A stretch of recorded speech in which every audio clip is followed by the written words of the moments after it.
I first met Dr. Gordon, I was actually interviewing for the Minority Postdoctoral Fellowship at Teachers College. I was so nervous and I could just feel myself freezing up. And Dr. Gordon was so kind, and he said, I never will forget this, because I've actually used this when I interview people too.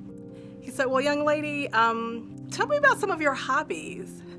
So we started talking about jazz and museums, and I relaxed.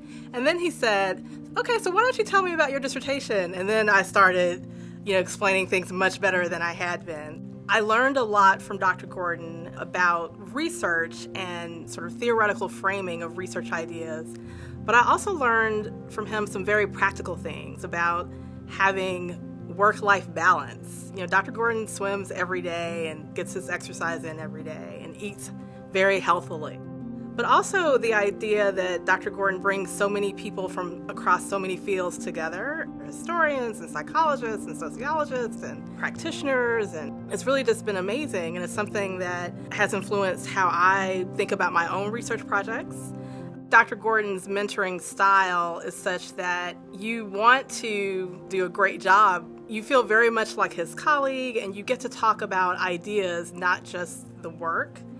And he also models how you run projects, how you work with other people. His career has followed lots of different paths. And so just sort of knowing what is inspiring to you and what is engaging for you. He's certainly done that throughout his career, and that's just a really good model to follow. This idea that Dr. Gordon has about making sure that young people have full access to a rich repertoire of supplemental education opportunity is a really important one.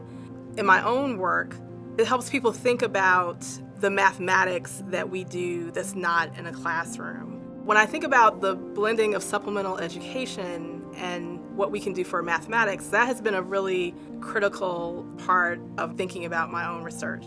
What I value most about Dr. Gordon is his kindness. It takes a lot of strength to be kind. It takes a lot of strength to be a thoughtful person.